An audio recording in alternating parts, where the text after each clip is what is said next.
જો તમે પણ મનમાં કોઈ મંત્રનું પુનરાવર્તન કરતા હો, તે મંત્ર કોઈ પણ પ્રકારનો હોઈ શકે, જેમ કે દુર્ગા માતાનો મંત્ર કે તમારા પ્રિય કુળ દેવી દેવતાનો મંત્ર, તેને મનમાં કરવાથી કેવા પરિવર્તન આવે છે। જય શ્રી કૃષ્ણ। મિત્રો, કેટલાક વ્યક્તિઓ એવા હોય છે જેઓ રોજ સવારે આંખો ખોલતાની સાથે જ ફક્ત એક જ નામનું સ્મરણ કરે છે। તે નામ જો શ્વાસમાં ભળી જાય તો ભાગ્ય પલટાઈ જાય છે। તે નામ જો હૃદયથી ઉચ્ચારાય તો સમગ્ર વિશ્વ તેની આગળ ઝૂકી જાય છે, અને જો તે મનમાં ગુંજતું રહે તો જીવનની બધી જટિલતાઓ આપમેળે હલ થઈ જાય છે। તમે પણ સાંભળ્યું હશે કે નામનું સ્મરણ કરો અને બધું સરળ બની જાય, પરંતુ શું તમે ક્યારે તે નામની તાકાતને વાસ્તવમાં અનુભવી છે? શું તમે ક્યારેય વિચાર્યું છે કે કેટલાક વ્યક્તિઓ જેઓ રોજ ઈશ્વરનું નામ લે છે તેમના જીવનમાં શાંતિ, તેજ અને અદ્ભુત ઘટનાઓ કેમ આવવા લાગે છે? આજની આ આત્મિક પ્રવાસમાં અમે તમને પવિત્ર જ્ઞાનની ગહનતામાં લઈ જઈશું। અહીં આપણે જાણીશું કે નામનું સ્મરણ કેવી રીતે સામાન્ય વ્યક્તિને મહાન આત્મા બનાવી શકે છે, કેવી રીતે તે તૂટેલી વસ્તુઓને જોડનારી તાકાત બની શકે છે, અને કેવી રીતે તે ખોવાયેલા વ્યક્તિને પરમેશ્વર સાથે જોડનારો પુલ બની શકે છે। આ વિડીયોને છેલ્લે સુધી જરૂર જુઓ, કારણ કે આજે અમે ફક્ત ચર્ચા નહીં કરીએ, આજે અમે આત્માને કંપાવી દેનારું વાસ્તવિક તથ્ય રજૂ કરીશું। સિદ્ધાંત 1, જ્યારે કોઈ વ્યક્તિ રોજ નામનું સ્મરણ કરે છે તો તે માત્ર શબ્દોનું પુનરાવર્તન નથી કરતો, તે વિશ્વની ધ્વનિ સાથે પોતાની આંતરિક જાગૃતિને જોડે છે। નામનું સ્મરણ કોઈ સામાન્ય ક્રિયા નથી, આ આત્માનો તે આહવાન છે જે સીધો પરમ તત્વ સુધી પહોંચે છે। જેમ તમે ઓમ નમઃ શિવાય, રામ, કૃષ્ણ, હરિ કે કોઈ પણ પવિત્ર નામને વિશ્વાસપૂર્વક વારંવાર કરો છો, તેમ તમારી અંદર એક વાઇબ્રેશન શરૂ થાય છે। આ તે તરંગ છે જે નકારાત્મક તાકાતને દૂર કરીને હકારાત્મક તાકાતને આકર્ષે છે। પરમહંસ યોગાનંદજીએ જણાવ્યું હતું કે નામનું સ્મરણ આત્માના તારને વાઇબ્રેટ કરે છે, અને જ્યારે આત્મા વાઇબ્રેટ થાય છે ત્યારે પરમ તત્વ તેને સાંભળે છે। જે વ્યક્તિઓ રોજ નામનું સ્મરણ કરે છે તેમના જીવનમાં ધીરે ધીરે એક ગહનતા આવવા લાગે છે। તેમના વિચારોમાં પવિત્રતા, વર્તનમાં કરુણા અને વ્યક્તિત્વમાં પવિત્રતા આવી જાય છે। આ વ્યક્તિઓ અન્યોમાં બિનજરૂરી વાતો વિના પણ શાંતિ વહેવડાવે છે। નામનું સ્મરણ તેમને સામાન્યથી અલગ બનાવી દે છે, કારણ કે તેઓ હવે પોતાના જીવનના સ્વામી નથી રહેતા, તેઓ પોતાને પરમેશ્વરની તાકાતને સમર્પિત કરી દે છે। આ જ પ્રથમ સિદ્ધાંત છે। નામનું સ્મરણ આત્માને પરમ તત્વ સાથે જોડનારો સીધો માર્ગ છે। સિદ્ધાંત 2, મન એ તાકાત છે જે આપણને કાં તો મુક્તિ તરફ લઈ જાય છે અથવા બંધનમાં ફસાવી દે છે। જ્યારે મન અસ્થિર હોય છે ત્યારે વ્યક્તિ દરેક દિશામાં વેરવિખેર થઈ જાય છે। તે ચિંતા, ભય, ક્રોધ, વાસના અને મોહના કાદવમાં અટવાઈ જાય છે। પરંતુ જ્યારે કોઈ વ્યક્તિ નિયમિત નામનું સ્મરણ કરે છે તો તે પોતાના મનની દિશા પલટી નાખે છે। ધીરે ધીરે નામનું સ્મરણ મનને સંયમિત કરવાનું માધ્યમ બની જાય છે। તે મનને એકાગ્રતા, ધીરજ અને બુદ્ધિમત્તા તરફ આકર્ષે છે। પરમહંસ યોગાનંદજીએ જણાવ્યું હતું કે મનને વશ કરવાનો શ્રેષ્ઠ માર્ગ એ છે કે પરમેશ્વરના નામની માળા મનમાં ફેરવવી। જ્યારે નામનું સ્મરણ સતત થાય છે ત્યારે વિચારોની ભીડ ઘટવા લાગે છે, મન શાંત તળાવ જેવું બની જાય છે, અને એ તળાવમાં આત્માનું પ્રતિબિંબ સ્પષ્ટ દેખાવા લાગે છે।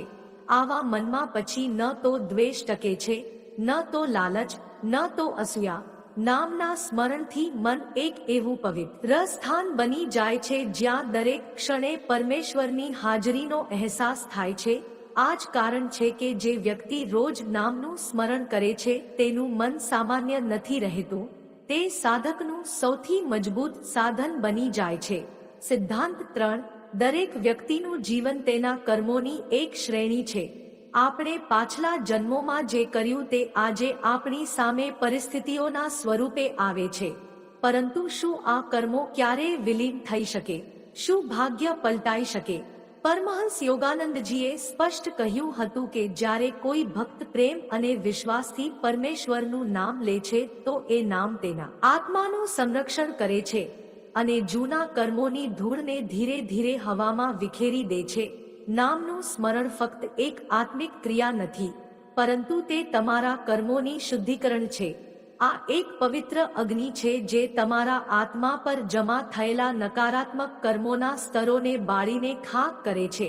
જ્યારે કોઈ વ્યક્તિ સતત નામનું સ્મરણ કરે છે તો તેની જન્મો જન્મની જંજીરો ઢીલી થવા લાગે છે. તેને સમજાવા લાગે છે કે જે દુઃખ અગાઉ ભારે લાગતા હતા તે હવે પરમેશ્વરી લીલા જેવા લાગે છે. આવા વ્યક્તિના જીવનમાં અકસ્માતો, સંયોગ અને દુઃખ અવસરો બની જાય છે, કારણ કે તેના ભાગ્યની દિશા હવે પરમ તત્વ તરફ વળી ગઈ હોય છે. નામનું સ્મરણ ફક્ત વર્તમાનને જ નહીં, પરંતુ તમારા ભૂત અને ભવિષ્યને પણ પવિત્ર બનાવે છે. આ જ તેની અદ્ભુત તાકાત છે. સિદ્ધાંત 4. વ્યક્તિનું શરીર એક માધ્યમ છે, પરંતુ આત્મા જ તેની વાસ્તવિક ઓળખ છે. જ્યારે આપણે નામનું સ્મરણ કરીએ છીએ તો આપણે માત્ર શબ્દોનું ઉચ્ચારણ નથી કરતા, આપણે આપણી જાગૃતિને અંદરની તરફ વાળીએ છીએ જ્યાં આત્મા વસે છે. જે દિવસે તમારો આત્મા જાગૃત થાય છે તે જ દિવસે તમારું ભાગ્ય પણ પલટાઈ જાય છે. નામનું સ્મરણ આત્માને ધીરે ધીરે સુપ્ત અવસ્થામાંથી જાગૃત અવસ્થામાં લઈ આવે છે, અને જ્યારે આત્મા જાગે છે ત્યારે ભય, નબળાઈ, નિષ્ફળતા અને મોહ જેવી નકારાત્મક તાકાતો દૂર ભાગી જાય છે. એક જાગૃત આત્માને કોઈ પરાજિત કરી શકે નહીં, કોઈ અસ્થિર કરી શકે નહીં, કારણ કે તે હવે પોતાની અંદર વસેલા પરમ તત્વ સાથે જોડાઈ ચૂક્યો હોય છે. આવો વ્યક્તિ ભીડમાં પણ એકલો નથી હોતો, અંધકારમાં પણ માર્ગ જાણે છે અને તોફાનમાં પણ અચલ રહે છે. નામનું સ્મરણ તેને અંદરથી લોખંડ જેવો કઠોર અને બહારથી કમળ જેવો મુલાયમ બનાવી દે છે. આ જ કારણ છે કે જે વ્યક્તિઓ રોજ નામનું સ્મરણ કરે છે તે દેખાવમાં સામાન્ય હોવા છતાં અંદરથી એક પવિત્ર યોદ્ધા હોય છે, જે દરેક અડચણને એક તપસ્યા બનાવી દે છે. સિદ્ધાંત 5. આપણે જીવનભર મંદિરો, તીર્થસ્થાનો અને ધાર્મિક પુસ્તકોમાં પરમેશ્વરને શોધીએ છીએ, પરંતુ જે રોજ નામનું સ્મરણ કરે છે તેને એક દિવસ આ મોટું રહસ્ય સમજાય છે કે જેને આપણે બહાર શોધીએ છીએ તે તો હંમેશા આપણી અંદર જ વસેલું છે. નામનું સ્મરણ એવી તપસ્યા નથી જે પરમેશ્વરને આહ્વાન કરવા માટે હોય, પરંતુ તે તો એ પડદાને દૂર કરવાનું કાર્ય છે જે આપણા અને આપણી અંદર વસેલા પરમ તત્વ વચ્ચે પડેલો છે. નામનું સ્મરણ આત્માના અંદરનો પ્રકાશ પ્રગટાવે છે, જેનાથી અંતર્મનનો અંધકાર દૂર થાય છે અને પરમ તત્વનો તેજ આપમેળે દેખાય છે. જ્યારે આપણે નિયમિત પ્રેમ, વિશ્વાસ અને ભક્તિથી નામનું સ્મરણ કરીએ છીએ તો આપણું અંતર્મન એક શાંત પવિત્ર સ્થળમાં પરિવર્તિત થવા લાગે છે. પછી ત્યાં ન તો ભય રહે છે, ન અપૂર્ણ ઈચ્છાઓની તાણ, ન દુનિયાનો ઘોંઘાટ. એ શાંતિમાં ધીરે ધીરે આત્માનો અવાજ સંભળાવા લાગે છે અને ત્યાંથી જ પરમ તત્વનો વાસ્તવિક અહેસાસ શરૂ થાય છે. આથી જે વ્યક્તિઓ રોજ નામનું સ્મરણ કરે છે તેઓ બહારની નહીં, પરંતુ પોતાની અંદરની યાત્રા પર નીકળી જાય છે, જ્યાં પરમેશ્વર તેમને બાહ્ય પવિત્ર સ્થળોથી નહીં, પરંતુ તેમના હૃદયની ગહનતાઓમાંથી મળે છે. સિદ્ધાંત 6. નામનું સ્મરણ શ્વાસોને સંયમિત કરે છે, અને જેના શ્વાસ સંયમિત થઈ જાય તેનું જીવન આપમેળે સંયમિત થઈ જાય છે. શ્વાસ ફક્ત શરીરમાં ઓક્સિજન પહોંચાડવાનું માધ્યમ નથી, તે પરિવર્તિત થાય છે. અને ધ્યાન સમાધિમાં નામ ઉચ્ચારણ માત્ર ભક્તિ નથી, આ એક વૈજ્ઞાનિક વિધિ છે જે મનને નિયંત્રિત કરે છે, ચિત્તને સ્થિર કરે છે અને આત્માને તે સર્વોચ્ચ ચેતના સાથે જોડી દે છે જેને આપણે પરમ તત્વ કહીએ છીએ. આ જ ચિત્તની સાધના પરમ સાથે જોડાવાનો પ્રવેશ વાર બની જાય છે. સિદ્ધાંત 18. નામ ઉચ્ચારણ અંદરની રિક્તતાને ભરી દે છે, અને જ્યારે આત્મા પૂર્ણતાનો અનુભવ કરે છે ત્યારે જીવનમાં કોઈ અભાવ રહેતો નથી. મનુષ્યનો સૌથી મોટો સંઘર્ષ બાહ્ય નહીં પરંતુ આંતરિક રિક્તતા સાથે છે. આપણી પાસે બધું હોવા છતાં અંદર એક શૂન્યતા રહે છે. જાણે કંઈક અધૂરું છે, જાણે કોઈ હેતુ વિસરાઈ ગયો છે, જાણે આત્મા કંઈક શોધી રહ્યો છે જેને શબ્દોમાં વર્ણવી શકાતું નથી. આ રિક્તતાને ભરવા માટે આપણે દોડીએ છીએ સંબંધો, સંપત્તિ, માન અને સિદ્ધિ તરફ, પરંતુ અંતે તે જ રિક્તતા પાછી આવીને સામે ઊભી રહે છે. પરંતુ જે વ્યક્તિ નિયમિત નામ ઉચ્ચારણ કરે છે તે આ ગહનતાને સમજે છે અને ધીરે ધીરે તે રિક્તતામાં પરમાત્માની હાજરી અનુભવે છે.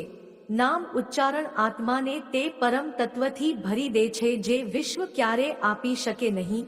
આ ઉચ્ચારણ કોઈ બાહ્ય વિધિ નથી પરંતુ આત્માની અંદરથી પુકાર છે, અને જ્યારે આ પુકાર પરમ સુધી પહોંચે છે ત્યારે પરમ શક્તિ પોતે જ અંદર પ્રવેશવા લાગે છે.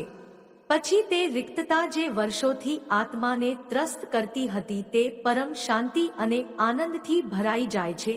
આ જ નામ ઉચ્ચારણનો લાભ છે. તે જીવનને માત્ર અર્થ જ નથી આપતો, પરંતુ આત્માને તેની વિસરાયેલી પૂર્ણતા પરત આપી દે છે. મિત્રો, આજ માટે આટલું જ. જો તમે બાકીના સિદ્ધાંત પણ જાણવા માંગો છો તો કમેન્ટ બોક્સમાં હા ચોક્કસ